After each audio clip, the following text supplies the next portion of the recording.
All right. We are live, but not all the way live. So I've got to get the other platform set up. So if you're here, say hi. And all of this will be cut as soon as, there we go. There we go. I need the stream key. So say hi as you get here. Like I said, from a tech standpoint, to get it on all the platforms, we kind of have to do it in stages. And so it's going to be a little goofy here for a second as we get that set up. But as you come in, say hi, tell me where you're coming from. And as soon as we get all the platforms set up, we will officially go live, and we'll cut this first part out. So the only way you get to see it is if you come in right at the beginning. All right. Looks like all these platforms are now running, which is good. Get rid of those. Pull you up.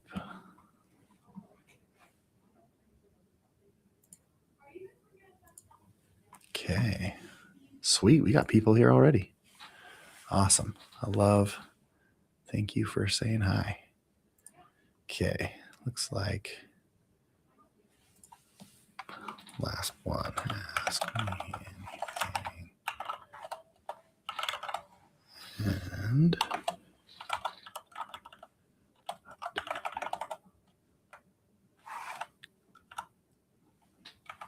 no, of course not. It's funny how these programs all do it differently. All right, this last one's going live, and then we'll be ready. See the video. So far, so good. All right, you can still see we moved offices, so you can see the pictures that I haven't hung. I've been told I get at least 1 month before it is socially unacceptable for me to have those pictures on the floor. So give me a little bit more time, hopefully. All right. Looks like all the platforms are now live. Awesome. Okay. If you are just joining us, we got all the text set up from all the different platforms. So thanks for being patient with us as we got that set up. Introduce yourself. Tell me just your name and practice area. Where do you practice? Where in the world do you practice? Give me a quick little intro so I can know who I'm talking to today. So our call today is effectively Ask Me Anything. I wanted to give you guys opportunities to ask me questions and just however I can help. The reason we're doing this is we have updated the branding for our new company. And so we wanted to kind of share that with you guys. So we're going to do a quick little intro on branding, why we did a rebrand, and just branding in general. So with this in mind, a lot of people like to ask, like, should I update my brand? How should I update my brand? What should I do, etc. And I wanted to give us an opportunity to kind of talk about that, when you should do a full brand like this, when you shouldn't, and how to do it the right way if you're going to do it. So awesome. Got people already saying hi. So we are going to get started. I'm going to raise my desk. I don't know what it is. I have a hard time sitting when we do these. So let the camera catch up with me standing. Ignore the picture frames on the floor. I just moved offices and haven't got them hung yet. The stuff over there on the right, on my right, is the stuff to hang the pictures. So we're getting there. Awesome. Okay. So let's jump in. So like I said, we're going to go through just branding in general, how to do so, how we did it, why we did it the way we did. And then we're going to do a Ask Me Anything. I figured give people a little chance to come and join us. So I'm going to share my screen so you can see there we go. So you can see the slides. And then like I said, we have an opportunity to ask questions at the end. So make sure you're here to and ready to ask questions. Start thinking of what questions you want to ask me. It can be business related, personal related, whatever you want to chat about is what I'm here to ready to talk about. So let's make this happen. So this is the updated brand, which is kind of fun for me. Empowering attorneys to build a life they love living. You've kind of heard me say that a lot. We've gone through a lot of iterations over the years on what do we do, right? And when I first started it, it was empowering attorneys to create 5-figure 4-day work weeks, so $10,000 a week or more, and 4 days a week or less, which was fun, and we helped a lot of people do that, and we still help people do that. But it didn't, in my opinion, truly reflect what we were doing and why we were doing it, specifically because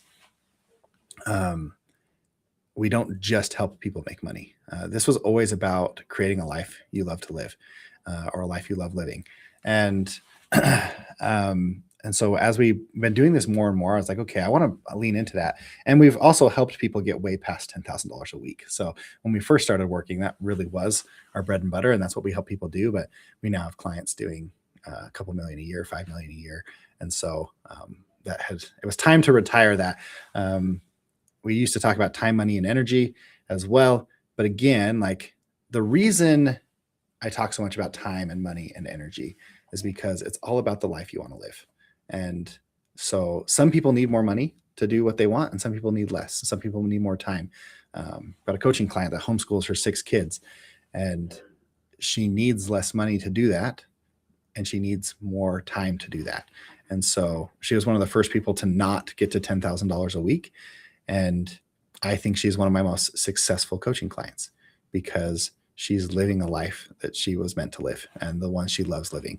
And so that was really why we've switched to that. Updated the logo too. This was kind of a fun logo for me, with the sun, right? I think of vacation. That's what I love to do. And so I wanted to have something that was kind of vacation themed, where the lines on that sun are equal to the clock, right? And so it's all about time and freedom. To me, freedom is doing stuff with my family. So there's actually 3 lines there underneath the sun, and those stand for my 3 kids. So it looks like the ocean, but it helps me remember why my wife and I do this, right? Is to take care of our kids and whatnot. So this was kind of fun. And then we got some color stuff in here, but we can talk about those after. So let's jump in here. When it comes to branding, I think we need to be careful with branding. Okay. You don't have a business until you have clients. And so when you're first starting out, it's way more important to understand who is your ideal client, what problem do they have, and how do you solve it? Those are the first 3 questions you should ask. What color your brand should be and what your logo should be. Those are all ancillary to truly understanding who it is you help, what problems they have, and how you can help them. And so I find a lot of people that I start coaching with, they have spent sometimes tons of money, sometimes a ton of time, but they've spent a ton of time on this and they don't understand who they're talking to yet. And so you should not focus on branding until you can tell me who your ideal client is, what problem they have, and how you effectively solve it. Again, that's who your ideal client is, what problem they have, and how you effectively solve it. And then you should go have those conversations with your ideal client. Really spend some time talking to them and getting to know them better. I've yet to meet somebody, and if you're disagree with me, please let me know. But I've yet to meet somebody who gets it right the first time, that truly understands somebody until they've talked to them. I just don't think it's possible. I think we need to connect with people. It's that connection that helps us get to understand them better. So that's why I say you haven't sold it consistently yet. So you should first and foremost focus on the people, their problems, and your solution, and talking to them and getting to know them before you ever build a brand. Because the purpose of a brand is to connect with your ideal client. And if you don't know them yet, it's really hard to connect with them. So Once you've worked with multiple clients, you can see patterns, you notice reoccurring pain points, you can clearly articulate outcomes. Then it makes a whole lot of sense to start working on a brand. Um, and yeah, we said that already. So ideal client, who are they? What stage are they in? And what are they frustrated about? Right. For me, as I was putting this together, my ideal client with this coaching business was under, like, people would say, oh, they're attorneys. Well, yes, that's true, but there's a lot of different attorneys in this world, right? There are some attorneys who wear Star Wars Hawaiian shirts, and there are some attorneys who only wear suits. There are some attorneys that want to homeschool their 6 kids. There's other attorneys that want to build $70 million businesses or more.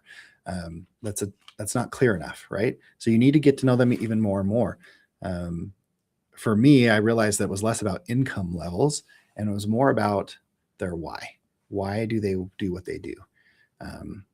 I found that for me, I connect best with people who have a strong why for making money.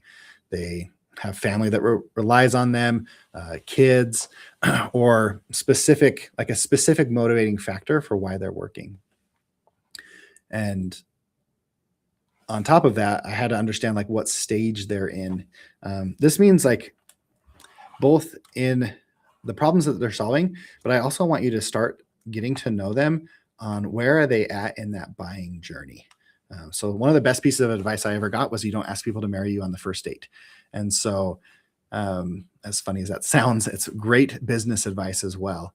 And as someone is learning that they have a problem, they then start looking and trying to figure out what solutions they possibly have. And they go through kind of a journey there of coming up with the solution and then executing the solution to solve their problem, right?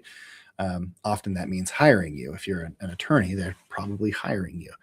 But you need to understand where they're at in that journey so you can talk to them with where they're at, because you can't, if they're just at the beginning, you can't ask them to marry you. You can't ask them to buy, right? Like if I just said, hey, sign up for my $50,000 coaching program right now, I'm pretty sure no one's going to do that. If you want to, sure, raise your hand and I'll happily connect with you. But a little early, right? We're 5 minutes into this conversation, a little early to try to sell crazy big stuff, right? Now, there are people that, I mean, I actually created that $50,000 coaching program because one of my coaching clients asked me to. He said, hey, I have this big problem I need to solve. Can you help me with it? I was like, yes. And as we talked through what he needed, we kind of got down to this, oh, this is what it's going to take. And he was like, yeah, that's what I need. And so I ended up creating it because it was a request of one of my current coaching clients. They had been a coaching client for 4 years. So it's a very different stage than they are someone who doesn't know you, right? So I'm not saying you can't sell big things and you shouldn't sell big things. I'm just saying you need to understand where people are at in that journey. And specifically, what are they frustrated about, right? Now, this is where it kind of becomes tricky, especially for attorneys, is we know people need things. Let's use estate planning for an example, right? Every single person, barring a couple of immaculate stories in the Bible, has died. So Father Time's batting 100%. So every single person in this entire world needs an estate plan. But I think it's like I want to say less than half of the people who pass away have one. It's right around that 50% number. So everybody needs it, but they're obviously not worried about it. Their frustrations, the feelings that they're feeling isn't, I need an estate plan, or they'd get one. So understanding your ideal client is more than just who they are and what stage they're in, but what feelings are they feeling? So I was working with someone recently who they were working with like a bridal fair type thing. So people who are about to get married. And this attorney sells prenuptial agreements. Well, how many people who are about to get married think they're going to get divorced? Not very many, right? In fact, at that stage, that's when they need the prenuptial agreement. But cognitively, they're not worried about divorce. They're thinking about other things. And so going to them on that level of talking about how to make their marriage succeed was one of the best ways to be able to sell their prenuptial agreements. Now, prenuptial agreements help you if you get divorced, right? But are there other ancillary benefits like like getting on the same page and talking through things so that you don't end up getting divorced, right?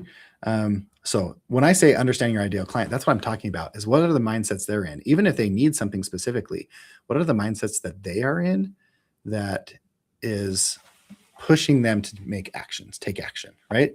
So that's what I mean by there. Once you have that and you understand their problem, what keeps them up at night, what costs them money, what makes them feel stuck. Once you understand that, that's when you're going to be able to really connect with them. And that's where a branding is going to be so beneficial, because with branding, I'm going to skip that. Oh yeah. I don't want to skip this though. So we talked about the problem, we talked about the people, and I really want this to be an ask me anything type conversation. So I don't want to spend too much time on this, but I do want to talk to this. The best way to do that is to talk to people, really understand, like have sales calls, deliver results for people, really spend some time handling objections, right? I think those 3 activities are one of the best ways to get to know people. And I can't not pause and let everybody see my cute kid on this slide. So that's how you do it. Once you've done that, then the branding becomes so important. And it's because it's at that point, it's about consistency. So with a consistent brand, you can see that we got the logo on every single page and the similar colors throughout, right? With the consistent brand, you gain recognition. And so when you drive by McDonald's and you see the golden arches, you instantly either get nauseous or hungry, depending on your feelings of McDonald's, right? But you know what it is. You recognize it. And so if you're somebody who loves a health journey, then you may hate McDonald's. And if you love guilty pleasure fast food, then you may love McDonald's. But everybody recognizes McDonald's, right? So it starts, I think the biggest benefit of branding is the consistency and recognition. And then as part of your brand, yes, you should have a logo. Yes, you should have a color system. But I think what makes a brand as effective as it is when you start using your ideal client's language. You start reflecting on their frustrations. You speak to their stage, like you speak to them where they're at, and you're consistent. That's where a true brand is going to be effective. And if you're looking for someone to help you branding, I don't do branding. I have someone I can connect you with if you're interested in branding. But this is, I'm not about to sell you on doing branding at the end of this presentation. Okay. What I'm saying here though is, if you're going to do branding and you're going to do it the right way, you need to have someone who's helping you with those types of things, how to be consistent, how to be talking about people's problems. It's so much more than just colors in the logo. Okay. A true brand guide is going to help you be consistent on all of those types of things. And so the goal here is if someone sees any content you produce, they should know who it is for, what you do, and what they get. And they should be able to answer this very quickly. Donald Miller, I want to say it's Donald Miller. He talks about the caveman test. I don't know if that's politically correct to say caveman anymore, but the idea is like you can grunt this thing and people will be able to know who it's for like instantly, right? Someone with low intelligence will still know who you serve, what you do, and what they get from it, the value they receive from what you do. All right. So this consistent brand and recognition, what it builds is trust. If you learn nothing else from this, trust should be what you learn from this. But it builds authority, referral power, and premium positioning. It does give you a sense of premium service, right? If you're consistent across all your platforms, and when someone looks for you, they see a consistent brand across every platform, everywhere you go, that's going to build that trust and authority that's going to make them interested in working with you. But as I said, aesthetics is a fun part of it. But before you do any of this, really get back to who you serve, the problem they have, the transformation that you're looking to help them create, and that end result, the outcome that they want. Oops, I don't know why that went backwards. So branding includes messaging, visual consistency, positioning, and tone. This is why I wanted to do this. It was just kind of a fun little thing to show you guys the updated brand, the updated logo. I am not a branding expert, so I should have had my branding gal come and explain everything to you. She could have done a much better job. And if you have questions, feel free to ask. And if I can't answer them, I'll ask her. Um, but I really wanted you to just kind of see how this works. And as we're rolling stuff out, I want you to pay attention to this. Like, are we using this consistent colors? Are we using the consistent messaging? And if you think we're missing something, I want you to call me out on it. Talk to me, shoot me a message and say, hey, I don't think that fits on brand, right? Because I want to make sure that we're doing it. I think we are. I think we have a pretty good plan and guide on this. But this is what we got. So with that being said, as I was putting this together, I was like, man, I want to offer something cool to the people who show up today. And so free. I'm not here to sell you something today. Like I said, this was just kind of an exciting announcement and a open question and answer. So we put together this exclusive 1 hour practice breakthrough call. Effectively, we've updated, and you can see that the link actually says clone because I took another strategy call that we use for selling and I cloned it and then fixed it so that it wasn't designed for selling. It's just a 60-minute strategy session where we help you identify your number one bottleneck. We find 1 to 3 immediate changes that we can implement in your business. I find a lot of those with people I've worked with have changed anywhere from 10 to 50 grand a year by making those changes. I'll go through this with you and help you clarify your ideal client, the problem they have and the solution that you have. That's what we call an offer. So we can spend some time working on that if that's what you need. But really at the end of the call, my number one goal is that you know your next move. So by the end of that 1 hour call, you're like, okay, I know what's holding me back from achieving my results, my goals. Your goals may be making money, maybe making more time, whatever your goals are. My goal with this call is that you know what your next step is. And so we got lots of different tools we can use, whether it's offer creation or bottleneck solutions or income, whatever. But we're going to go through and really figure out what your bottleneck is, what your next move is, and how to do that. So generally, we've charged anywhere from 2,500 to $5,000 for something like this. So totally free. Hopefully, I mean, when I was running this through, I was like, what's it worth? AI, funny enough, was like, off the last couple you've done this, they've earned 50 grand or more a year from doing it. So that's what it's worth. It's not what it costs, it's what it's worth. I was like, okay, I'll put that in. Hopefully the time freedom is priceless there. And like I said, totally free. So that's the link. If you want me to send it to you, obviously you can't click on that link from a slideshow. Happy to send it to you. But if you click that link, you can schedule the 1 hour strategy session. There's a couple of questions on there that just helps me prep for the call. Once you fill that out, we'll make it happen. So with that being said, let's jump in to the question and answer. What questions do you have for me? And that there's going to be some delays here. So if I ask and then pause, some of the platforms that we're on are a little bit delayed from others. But if you're here and want to ask some questions, that was really the hope here today. It was just to kind of make a fun opportunity to have some conversation. You can drop the questions in any of the platforms you have, any comments. So like if you're on Facebook Live, you can just comment straight on the video. If you're on YouTube, you can comment there as well. Anywhere you place those questions, and my team will help me sort through them and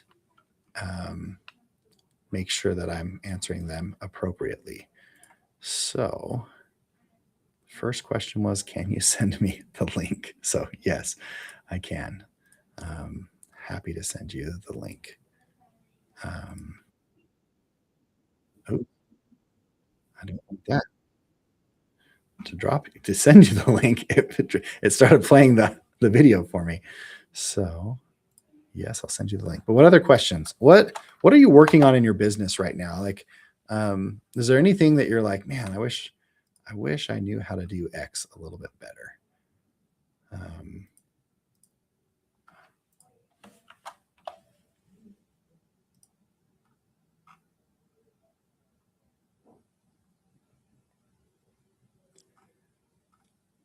So, Alina is here. Good.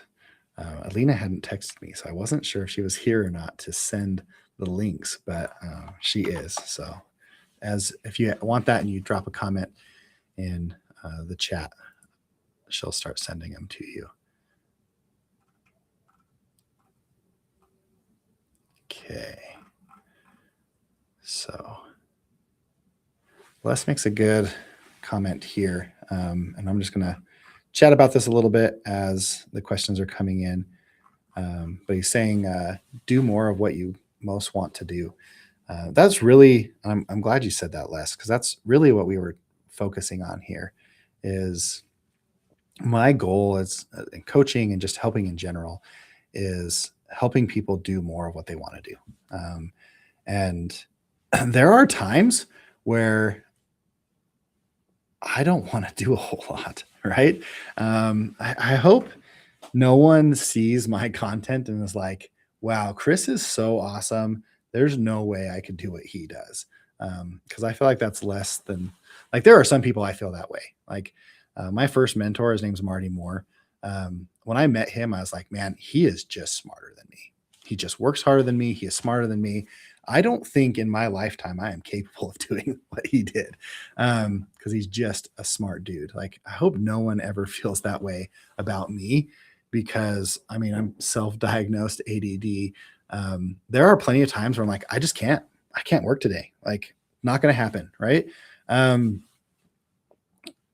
there are other times where I love it. And the one thing I've been able to do is build a business that has been able to ride that wave with me.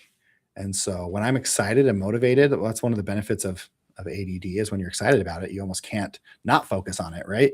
And so I'm in and I'm all in and I'm building things. And what I've been able to do is spend all that mental energy on building the business so that when I crash later, the business stays strong and it holds. So I'm going up and up and up and up. And then when I cap out, the business holds because I've built systems and teams in place. And I may be down here playing video games or wasting my time, whatever it is, recovering. And then when I'm excited again, I get to pick up from here and keep going. Instead of riding this emotional roller coaster where sometimes you have really high highs, other times you have really low lows. If you build the teams and the systems and the stuff that we talk about in Time Freedom Lawyers, your business is going to hold strong for you, and then you can come back to it, which often means your recovery periods are shorter because you're not depressed that things went poorly, right? So you're 100% right, Les. That's a big part of what we talk about. And it doesn't have to be emotional crashing either. It can just be as much as, you got really excited, you built something, and then you're really excited about something else. Like a couple of years ago, I traveled every single month with my family. My family and I, we really hadn't traveled a whole lot early on in my career because we didn't have the money. We really wanted to. We had the money. We traveled every single month and loved it. Well, at the end of that year, my kids legit told me that they wanted to spend some more weekends at home. And so the next year we still did travel. We went to Disneyland 4 times that next year. So we still traveled, don't get me wrong, but we traveled a whole lot less because that's what we wanted. And after doing Disneyland 4 times in a year, we didn't do Disneyland the next year. We were done with Disneyland. We did do Disney World. That was funny. They were like, man, we used to do Disney World. That sounds fun. And so we did Disney World once, and we did a Disney cruise once, and we did a couple other little things. And so like your wants and desires are going to change. The whole purpose of building Time Freedom is so that you can do those things. And when you're excited about working, and we just merged our law firm, and we're now building a multi-million-dollar law firm here, and I'm excited about it. And I'm here and I'm working late and I'm doing those things because I'm excited about it. And when that changes, the firm will let me do that. That's really my goal with all of this. So questions that came in, would you create a separate brand from your name, the initial brand you had for 20 years? So this is a really good question. With branding, this is how I did it, and this is how I would do it again. If I was starting completely from scratch, which the next question was, if you're starting, what would you focus on with branding? If I was starting completely from scratch, I would just stick with my name and get to know people. And I would just ask those 3 questions. Who's my ideal client? What problem do they have? And how do I solve it? And I would get to know as many of my ideal clients as I could, chatting with them. As I got to know them, I would then transition into more of a brand specific firm instead of a name specific firm. Even if you've been doing this for 20 years, depending on what your outcome is, right? For me, I wanted to grow and I didn't want to be the only person who could do the work. And part of time freedom is ultimately if you're running a law firm and you don't have an attorney working for you, then there will always be things that only you can do, because there are always things that only attorneys can do. And so for me to get away from being that person, I switched to a brand name. So I went from Guyman Law to the Conflict Resolution Center. So again, my ideal client in the law firm was people who were interested in preserving that co-parenting relationship. They decided that their children were more important to them than themselves, and that they wanted to create a healthy co-parenting relationship with someone that they don't like, right? Let's be honest, you don't divorce people you like. And so most people are frustrated with their ex, but they're interested in creating a co-parenting relationship. So I went to the Conflict Resolution Center because that was my brand. That allowed me to then hire people under that brand, and the clients were okay with it. We talk a lot about teams and stuff with our brand here. But I didn't realize how important this was until I hired an associate last year. And one of the firms that we acquired as part of this law firm merger, they also hired an associate around the same time. My associate was cash flow positive. Effectively, we broke even the first month, and we earned money on, we were profitable on the second month, and we hit our desired profit margin by the third month. The average associate that you hire, and this other firm rang true, you break even at 6 months, and you're hitting your desired profit margin by 12 to 18 months. But because I could just give them work under the Conflict Resolution Center brand, I could make them profitable very quickly. Now, the associate I hired was also talented and a hard worker, so that helps, right?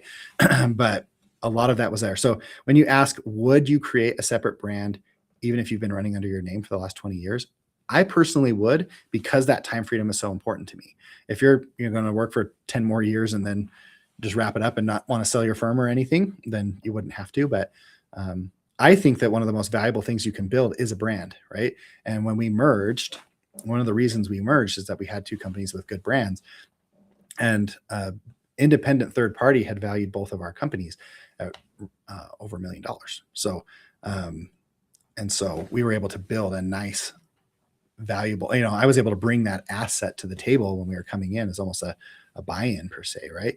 And so that's the kind of stuff that I'm thinking of, is I want to be able to sell my company when I'm ready to retire. I want to be able to sell my firm. And if it's Guyman Law, that's not super sellable, but the Conflict Resolution Center with systems and teams and all of those types of things, that's a sellable asset. So I definitely would. So how I would do it again, Elena, hopefully I'm saying that right, is I would start with my name. I would do it, and then I would switch over. Now, when you switch over, that's why I knew I wanted to have this conversation. When you switch over, what I did is I wrote Conflict Resolution Center, and then I wrote formerly Guyman Law, PLLC. And I left that formally up for quite a few years until I knew that the Conflict Resolution Center had gotten the goodwill from the Guyman name. Then I dropped the Guyman name. So if you're switching from a name to a brand, I do think you should hit that formally for a while. The formerly Guyman Law PLLC was on my signature block for 3 years. It was on there for quite a while. I was on Google for about 18 months, and then my signature block, like I said, for a couple of years. So that's how I would do it. Another question: what have you found effective for restarting your efforts after a significant long-term setback? This is a good question, right? And this is going to happen at times, whether you're just unmotivated or whether you have like a health thing come up, right? If you have gotten a setback and you're not able to, you didn't grow 1 year or you shrunk 1 year. Sometimes, like I had a good attorney friend of mine that she had some serious mental issues, like not mental issues, physical health issues. Wow, not mental health issues, physical health issues. And she effectively wasn't able to work for about 3+ months. And so she almost had to shut it down for a couple months. And a lot of her clients, they got frustrated. She ended up getting like 1 or 2 bar complaints from clients that she wasn't able to deliver what she would want to deliver. And that was a pretty tough experience, right? The best thing she did, and the best advice I would give you, is refocus on those three main questions. Who's your ideal client? What problem do they have, and how do you solve it? And be honest with yourself. Can you still solve that problem the way you used to? Because there's an infinite number of ways to solve most problems. And the way you used to do it may not be the way you can do it now. And so she had to cut her caseload. She had to do a couple of things. There was a lot of things that she ended up having to do to make sure that she could still provide the valuable service that she wanted to. I've done the same thing with, I used to do every single coaching client as one-on-one. As I got too big, I wasn't able to, and I did some group programs and on-demand stuff, and we've revised things over the years, but always reconnect again with who's your ideal client, what problem do they have, and then how can you solve it? And be honest with yourself if you need to change things. It's okay to pivot. Sometimes pivoting is hard. We did a big rebrand, a big pivot almost 6 months ago in our coaching program. And Alina and I have worked our guts out to get that up to speed. But it was one of the best things we ever did. And so, yeah, if you've had a tough thing, and this is one of those things I'd be happy to work through people with if you want to, because that can be tough, but it's definitely doable. And you can create a business even with health concerns. If you have a health concern or a time constraint that prohibits you from working the 40 to 60 hours that your competitors are doing, that's actually my ideal client. Like, I love working with people who have time and other constraints, because you're motivated to do it the right way. And there are definitely ways of doing this. And I'd love to hammer that out with you some more. Another question: if you did high-end estate planning, would you create a separate brand for more basic and more wider clientele, more budget estate planning as a separate brand? Yes. What I would say first, though, is ultimately the answer is yes, you should have a separate brand. But that's effectively two separate businesses. So I want your first business running so smoothly that you have the time and energy that you feel comfortable running a whole other business. And when that's the case, then yes, you can. I mean, that's what Toyota and Lexus does, right? Toyota and Lexus are made by the same people, but Lexus is their high-end brand. Toyota is their more economical brand. That's 100% a better way than trying to discount your services. And we've even done things like that where with the Conflict Resolution Center, it's become our mediation brand. And so when people contact the Allies Law Firm and they want our high-end legal services, if they don't qualify for it or they don't need it or they can't afford it, then we downsell them and say, hey, you should talk to the Conflict Resolution Center, our other parent, sister company, right?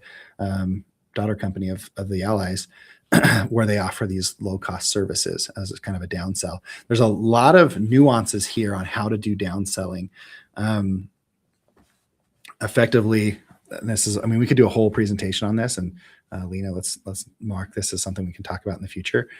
But effectively what you do here is, if someone contacts your higher end brand and then for one reason or another doesn't qualify or doesn't need it or can't afford it, you want to go through the sales process first and make sure that what they're saying is an objection, not a hurdle. Go through that. But once you get past a certain point, then it's a great opportunity to downsell them to other services. You just have to be careful with doing that, because if you do that too often, then people will devalue your higher end services. So there are people that want Lexuses and there are people that want Toyotas. You can definitely service both of those people. But you want to make sure you're talking to each of them the right way. Another question: do you believe it's a reasonable expectation to build an estate planning practice with 2 attorneys, owners, with total owner take-home comp for both at $600K a year, working 3 days per week only? Yes, 100%. I love estate planning because estate planning is already typically a flat fee service, and that would be very doable at that rate. 100%. Our estate planning practice is we're in a small town and we are doing more than that already. Now we have a larger team, obviously, but we really only have one full-time attorney and a couple of other people dabbling in it, and we're doing more than that. So definitely would be doable. We probably need some support staff as well, obviously, but 100% doable. Another question, what is your process for analyzing my current ideal client profile versus my actual client base? Oh, that's a great question. So what I like to do is analyze who my current clients are and then figure out what do I like about them and what don't I like about them. And it sounds horrible to say it that way. So I'm trying not to be unkind in how I word that. But I did this early on in my career where I literally took a legal pad. This one's got client information on it. So let me take that off first. All right. So I took a legal pad and I wrote down, this was early on in my career. Every client I'd ever had fit on one page of a legal pad. So I had less than 30 clients or whatever, but I wrote them all down, their names. I wrote down some of the key things I pay attention to when I'm doing this is I wrote down the practice area, if you're like in the same practice area, then what type of stuff. If you're only do family law, then you could do divorce, custody, adoptions, guardianships, et cetera, right? Or at this point I was doing everything. I was a everything attorney. If you've heard my story, you'll know that I grossed 74,000 my first year and only kept 14 or 17 of it. I can never remember the exact number, but so I didn't make very much money. So I'm not saying you should be an everything attorney. I was, and I was failing at it. But I wrote down every client. I wrote down their practice area, so the topic that we were helping them with, and I wrote down how much money in total I collected from them. I wrote how much money in total I billed them, so how much work I did versus how much work I got paid for. And then I wrote how much I had charged them as an initial retainer. And I had charged some people different pricing. I had some discounts and stuff that I was doing back then. So I wrote down how much I charged them per hour. So the big things here, right, are practice areas and then payments and those types of things. What I learned really quickly was there was a direct correlation, 100%. The less people paid for my services, the harder they were to work with, just straight up. And so I instantly, back then I offered a discount to a abuse shelter and stuff. I just got rid of all those discounts and I raised my rate. And then there was a direct correlation between how much they paid up front and how much they paid overall. And so I significantly raised my retainer. I hate to admit, but my starting hourly rate was $175 an hour. I offered it for $100 an hour for people at that abuse shelter. And my initial retainer was $500. So I did not know what I was doing. That's the short answer, right? So I instantly raised my rates to $200 an hour and $2,000 retainers. And 90% of my headaches just went away. So that was a big thing for me, was understanding that. The other thing I then learned was that 80% of my clients were coming from family law and 80% of my income was coming from family law, but it was like one of my smaller practice areas. And so I got rid of all my other practice areas. So I used the 80-20 rule there to help me niche down in a practice area and get paid what I was worth for doing it. That was the thing that helped me the most. I do definitely think what I should add, one of the things I did add on there was how much I enjoyed working with people and how much I didn't. And just straight up, that was a feeling thing. What do I enjoy working with? And then I tried to figure out why. That was actually one of the most eye-opening things to me, is I actually enjoyed working with those family law cases. I, at the time, had never considered doing family law. And so I didn't take a family law class in law school. I only was doing those family law cases because I was helping people from the local abuse shelter. And so I kind of got good at it. So that's how I did it. And now, obviously, how I would do that now, obviously I have way more cases now. It wouldn't fit on one page. But one of the things I like to ask myself, because this is going to be easy for you, is ask yourself, who is your one or two biggest pain in the butt clients right now? Don't put it in the chat, but I know you know of a name. And as you do that, then ask yourself why. Why? What is it about them? Now, side note, if they haven't If they're not paying you, fire them. Okay. I know this isn't, the question wasn't who should I fire, but if someone's your biggest pain in the butt and you can instantly, like, their name comes to your mind when I say who's your biggest pain in the butt client, 8 out of 10 times they're not paying you. And if that's the case, you should fire them. Because if they're a pain in the butt and they're not paying you, that's just a total time suck, energy suck, right? When I talk about time freedom, getting rid of people who are sucking up your time and not paying you, best way to do that. But then I want you to take it one step further, and I want you to ask why. What is it about these people that I don't enjoy? Because one of my worst employees is one of my really good friend's best employees. So it wasn't her, it was me. But the truth is she needed micromanagement, and I am the opposite of a micromanager. He is a great micromanager. And so what she needed was different. So I look at it less as like people are good or bad and more of people need specific things. And I work certain ways and my clients want certain things. And I want to understand what it is they want. Can I provide that? Yes or no? And a lot of my marketing and advertising and stuff now talks to the people who are interested in practicing the way I want to practice, right? Like, I am not a scorched earth attorney. Like, if you call me up and say my ex is an SOB, nail his butt to the wall, I'm not going to do it. It's just not who I am. So there are attorneys out there who do that, right? So my marketing and advertising, all that stuff now talks to people on, like, do you want to put your kids first? Like, I will tell my clients to their face that if I have to pick between them and their kids, I'm going to pick their kids. And if they don't like that, they shouldn't hire me, because that's who I am. That's what I believe. Not every attorney is that way, and not every client likes that, right? But as you understand who you like to work with more, you then talk to those people, and those people are then attracted to what you do. When I first started my coaching business, and it's one of the reasons we changed our brand, when I wrote 5-figure 4-day work weeks, what that attracted was people who want to make money. They want money for nothing. They don't want to work and they still want to make money. Well, that's not who I'm interested in helping. I'm interested in helping people earn a living the right way by providing so much value that it would be stupid not to hire you, charging less than what you value, what they get. So there's an obvious gap there, and the clients are stoked every time you send them a bill because they're getting more than they're paying for. And then I help you create such good systems and teams that the cost to you is way less than the price that you're charging. That's the perfect business, right? If a perfect business would be, the client receives $100 worth of value and they only pay $10 for it, right? No brainer. They would do that every single time. And if it only costs you $1 to deliver it, then everybody would win. That's what I help people do. And so I changed my messaging because I was resonating with the wrong people. And so what's my process for analyzing my current clients versus my ideal clients is I want to understand, who do I like working with and why?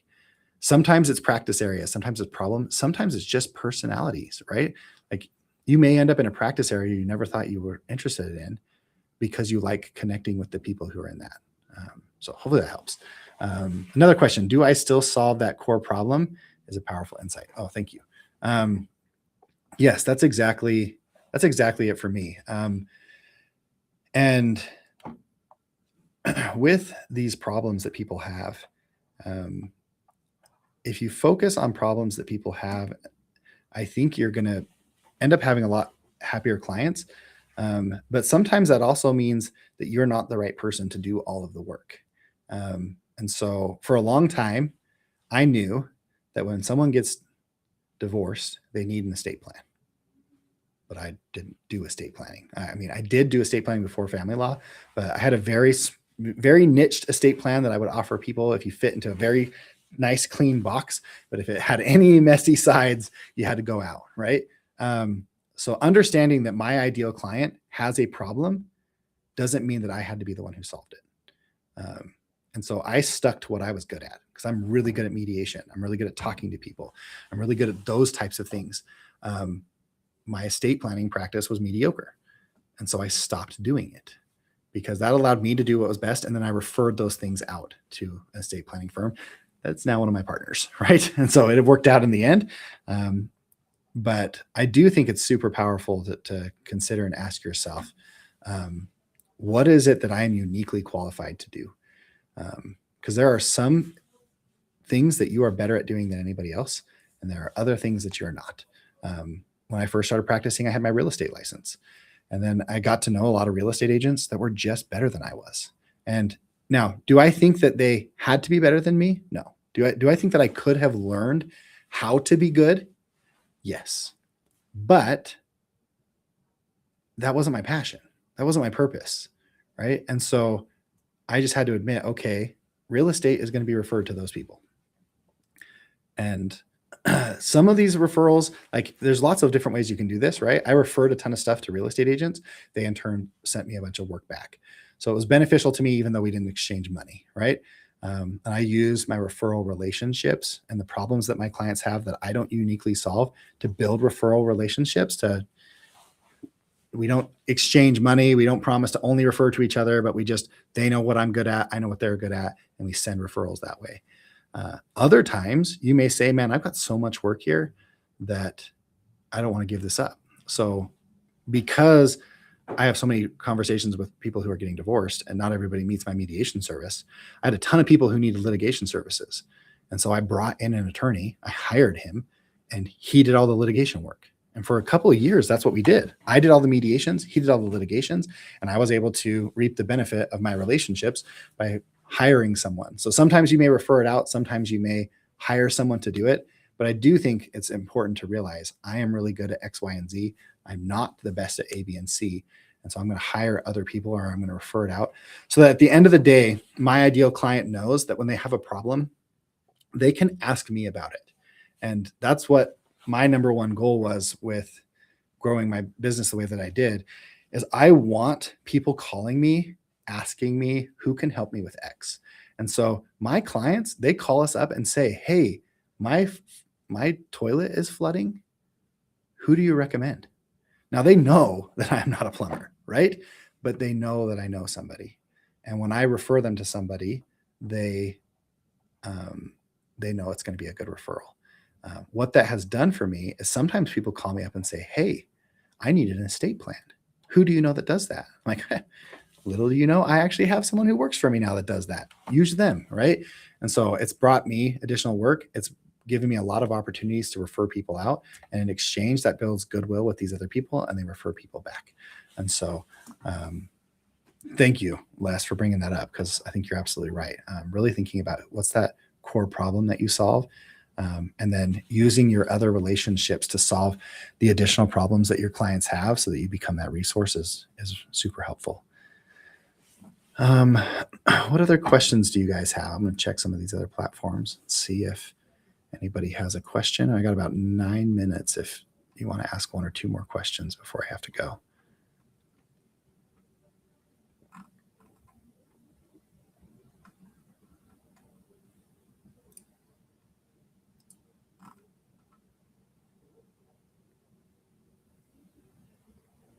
All right. I think that's about it. So like we said before, for anybody who's here, whether you just got here or if you see this on the replay, the link is still going to work.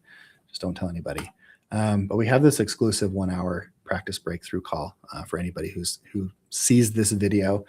And as long as that link is still good, you can do it. So we'll send you the link. If you want it, we'll send it to you directly. Only for the people who see this though, so don't share it with your friends or whatnot. But really the purpose of this call is build a clear next move. So we're going to help you identify what the problem is that's stopping you from achieving your goal, and we're going to help you create the plan. I got a lot of different tools like I show up on here on how to do that specifically.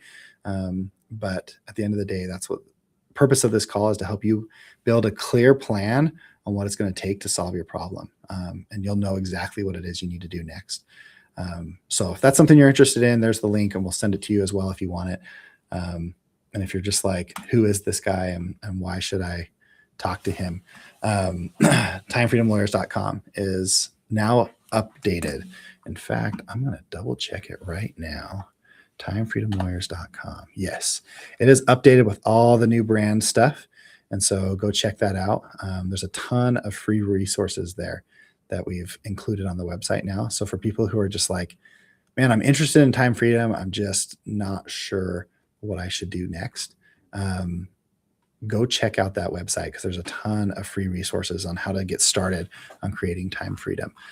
But that's it. Looks like that's all the questions we've got. So thank you so much for coming. It's so fun to ask and answer these questions. If you need anything else, as always, feel free to reach out. Always happy to help. So thank you guys. Bye-bye. If you're still here, you'll learn that I have to let all the programs, some of them are slower than others. So we're going to let those other programs catch up to the end, and then I'll end the stream and we'll go from there.